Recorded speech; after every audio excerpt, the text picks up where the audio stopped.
But then again, I'm just going from what little I've been gleaming from what people have been saying. My knowledge of medical conditions is quite limited. Especially if I haven't suffered with it or had much experience with it, be it myself or a direct family member, or family member.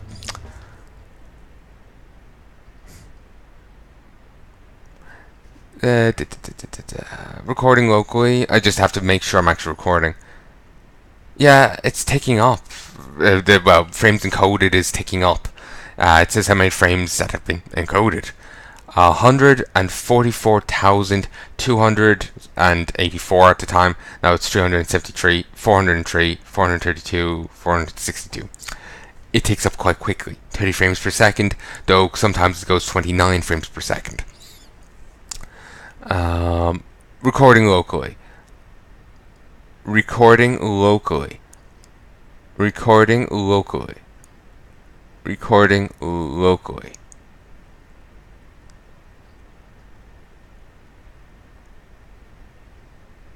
Yep, and all's well. So I just had to eyeball the frames thing, just make sure all's well. So anyway, Seven took your mother north with him and left me to my fate here, to be sold as a slave, because he thought she was my master and the object carrier. We must hurry, because when Seven Bullneck discovers the truth, he will kill her. Who are you really, and what's so important to be wanted by Seven and his lord Sigurd?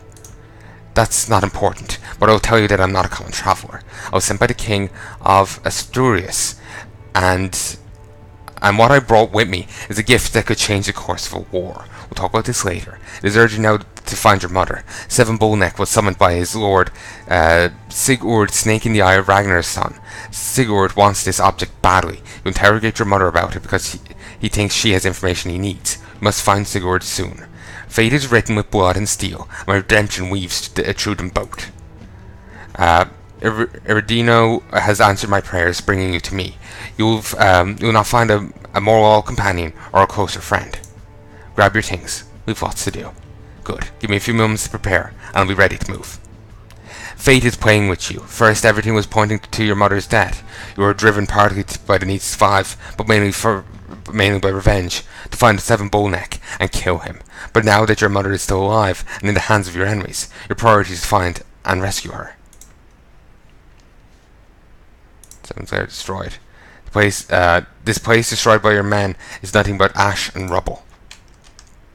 I would have kind of liked to have taken it, but at the same time I can't. At the same time I don't want it because I could see. I know.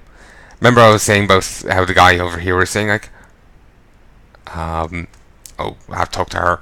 After you kill the king, go wait here where the rebel camp was.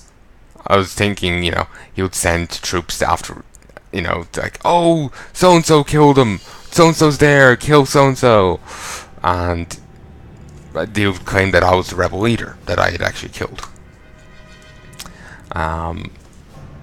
Basically figuring the same thing could happen there if I took that lair. As you stop to rest on the way, your companions approach you, led by Brunhild. She has something to say. Listen to Brunhild. My lord, Seven's hideout was a dangerous place, but we managed to ransom Bodo. We ransomed him? What the fuck are you talking about? We rescued him. I understand you want to find your mother, but let me tell you, when I was in the court of the Jarl of Kennemar, I heard horrible things about Sigurd. Sigurd, Snake in the Eye, was in the mead hall of the Jarl of Kennemar on more than one occasion. He's not just any man, my lord. You know that the Jarl of Kennemar is a hard man, but he trembled before Sigurd. Sigurd doesn't say a lot. He never smiles, and his snake eyes burrow into you, as if he was if were trying to read your thoughts. I was but a slave, but I heard things. People say that he's the most dangerous of the sons of Ragnar, a man who will kill you just for coughing nearby, or for being in his way on the wrong day. That actually kind of reminds me of a thing from the Game of Thrones books, A Song of Ice and Fire. The Mountain that rides, Gregor Clegane, that fuckface. He killed one of his men, the Mountain's men, they're called, because he snored. Yeah, he just killed the guy in his sleep because he snored. Um, he also punched this gal in the face and broke a lot of her teeth in her mouth because she talked when he wanted silence. Apparently, he suffers with wicked headaches, and so to the point where he actually there's meds in the universe, painkiller, milk of the poppy. He chugs it like a normal guy would chug alcohol. Mead or something. I just remember seeing a few quotes. Like I've said before, I haven't actually read much of the books. Tried to read one of them, but someone who go unnamed wouldn't shut up for 5 seconds. I would open the book, start reading a bit. They would start talking. I would close the book. They would eventually finish talking. I would open the book. They would start talking again. And they kept doing this, and it wasn't intentional. Yeah. I was getting to a weird point where Daenerys, Dany, was getting I think her brother grabbed her by the nipple or something. I vaguely remember it, and I was distracted by the constant conversations, so I've no idea for certain. I just remember it was her first chapter. It was very weird. And it's just this book is weird, I'm done. I didn't really give it much of a chance. The distractions and it is certainly different to most books I've read. I've read Stormlight Archives. It does talk about rape and slavery. It even shows as one character that is a slave for quite a while. Even he's brought around in a slave caravan, that kind of thing.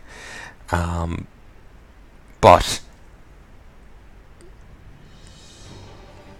I know, just from what I'm hearing of Game of Thrones stuff, what's in the Stormlight Archives almost seems toned down, or it's there, but it's not as emphasized. Or I shouldn't say emphasized, but it's there. It's horrible. The guy was going to commit suicide, but it didn't. From what I'm hearing of the game, Song of Ice and Fire, it's much. I know, much more brutal, or it's played up a lot more. In the other one, it's there. Some guys are rapists, but you don't get a detailed account of them raping people, or cutting parts of a guy, cooking him, and forcibly feeding him to other people, and then himself. Another move by the Mountain. That doesn't happen in it.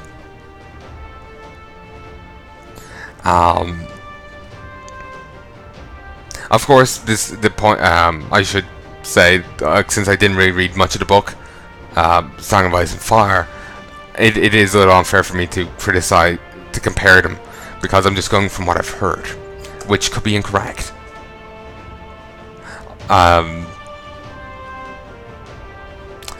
So yeah, I don't remember the point I was getting at. But yeah, the Stormlight Archives is just it was the most recent, beyond the Witcher books, fantasy series I was reading, and I've just compared the two before, in that, they both mention rape, both mention slavery, but Game of Thrones is much darker about it. It's just it just they both handle it so very differently. It's not a criticism of Stormlight. I like it. It's a fine series. Really like the King's Wit. It's a character in it. Basically, within one culture, it isn't seen proper for a king to insult someone. So he hires a guy called the King's Wit, and the guy's basically like a jester of sorts, but his job is to insult people. But this Wit, in particular, he clearly knows more than anyone should. He's clearly someone important, and so he turns up in places where it's surprising for him to be there. I actually remember one occasion that was rather funny. He was in a caravan with a guy. They were escorting some guy. He staggered into a city, rambling mad things, and but he was saying things about a certain topic, which made him significant enough for the king to take notice. And so he was being escorted in a caravan thing. He was like with a guy for the trip. He had the guy stop the caravan for a moment, got out, hit himself in the head a few times with a rock, so he could get back in, just so he could had a proper frame of reference to describe what it's like spending time with the guy. I just find that funny. Other times he does less different kind of humor, where he just straight out insults a person without firstly, tracking himself on the head with a rock. Other times, like I said, he appears where he shouldn't be. Like, he was there, like, no one knew that guy was going to appear, but he was there waiting for him. He knew he was going to come. And he's just like, he says some comment like you're too late, my friend. He's interesting. He doesn't appear nearly enough. There's... What was the other thing? I don't remember the point I was getting at. Okay, I was saying about, Ragnar kind of made me think of a mountain there with the coughing nearby thing. Ragnar would kill you for coughing. Mountain killed this guy for snoring, and broke a lot of teeth in a woman's mouth for talking. So I just wrote a comparison there, and I was talking about, like, I haven't really seen much of it, so just making that point. I was saying stuff about it, and then I said, well, I haven't seen much about it, and then I explained why. Read much about it, then I explained why, and then I was comparing it to Stormlight Archives, just for the reasoning that, it was different to what I've read before. Like, ignoring the Witcher stuff, which doesn't really get into this kind of thing that much. Well, unlike Stormlight Archives, Witcher does actually give account of rape. It's actually... the scene was actually kind of funny in how fucked up it was. Character, she's about to get raped. Someone else steps in and saves her. Then tells the rapist to fuck off and, leave her alone. Then proceeds to rape the person she just saved. Okay, so just to clarify, Girl A getting raped by Guy A. Girl B comes in, saves Girl A. Guy A fucks off. Girl B then proceeds to rape Girl A. Yeah.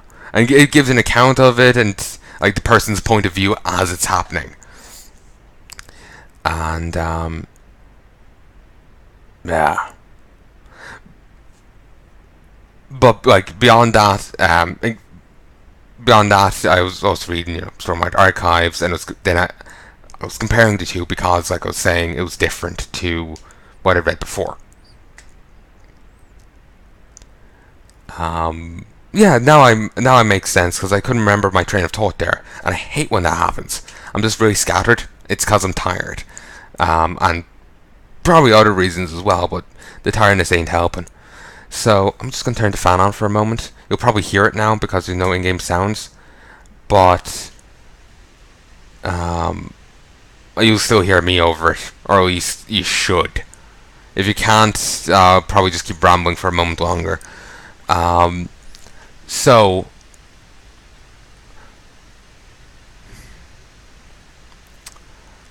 but just to be clear on one thing, just saying, like, what I was saying about Stormlight Archives, not a criticism. I actually do like the series. It's just, it brings up these topics, but it handles it in quite a different way to the, from what I'm hearing of Game of Thrones. It's not quite as dark, it seems. Like, certainly the slavery is there and fucked up shit. Like,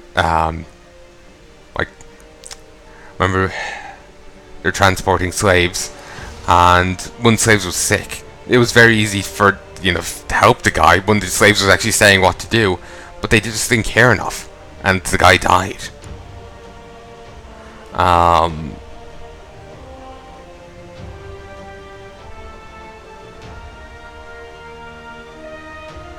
So like there's some and then you like there. Beyond that, there was actually like the inner torment of the guy because he tries to help people. He's that kind of person. He's great. I was going to say leader of men, but like he's just that kind of person. He's great for bringing people together and trying to help them, and yeah, he's a good guy. And as such, the inability to save the guy and the others in like lack of interest in saving him, the torment there. Certainly, like this book has its own things, but it handles things quite differently to Game of Thrones. It's also quite a slow-paced book. I don't know much about Game of Thrones stuff, but it's clear that it's going to be a 10-book series.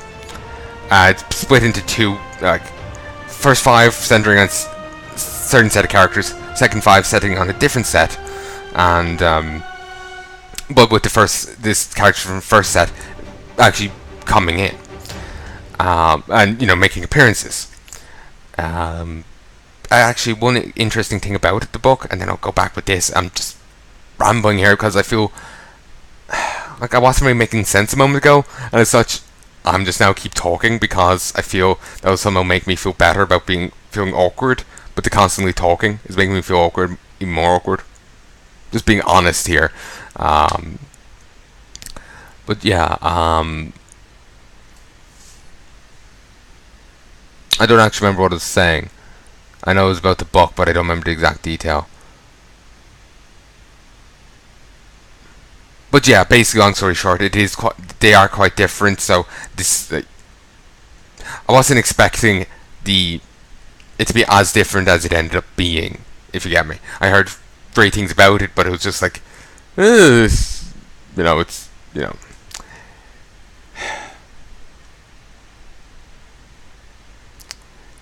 I don't know. Like I was saying, it's a lot different to what I read before, and as such, and that with the distraction, I was just like, yeah, maybe this isn't for me. Quite a bit too quickly. That's basically what I'm trying to get at. Long story short, it's just when I started thinking of the book, I actually really did enjoy it. Having finished reading part 2, I actually have it behind me. I do believe.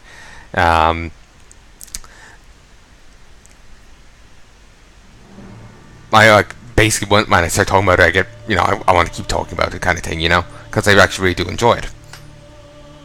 So anyway, the what do you call it?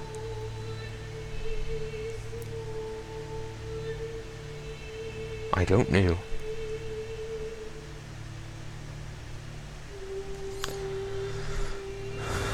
I don't remember what I was going to say. So anyway, the beautiful Brunhild is right, Palnai. From what I know, Sigurd Ragnar's son is the kind of man that one should avoid. Unfortunately, he blocks our way. I don't believe it is so bad. You can't trust the Jarl of Kennemar, since he is an accomplished actor who uses every possible tool to try and manipulate others. If he saw an advantage in passing as timid before Sigurd, he would have done that. I would be very careful with him, as he's a man who smiles when you face him, and stabs you with a dagger when you turn. With Sigurd, at least you always know where he's coming from. Ragnarhard is talking without knowing him. I've heard things and seen things. Maybe Ragnarhard has been too busy drinking or betraying someone. Sigurd is spiteful, never forgiving, and never forgetting. You have the gall, woman, to call me a drunk and a traitor to my face. You know nothing about me. Watch your words, or you'll have to watch your back.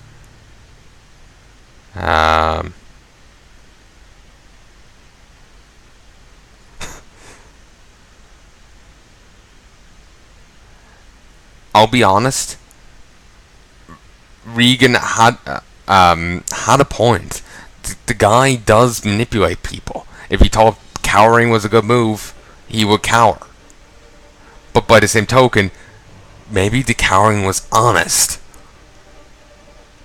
Well, not the same token, but maybe she also has a point. Maybe the cowering was honest, insofar as like the guy is fucking dangerous.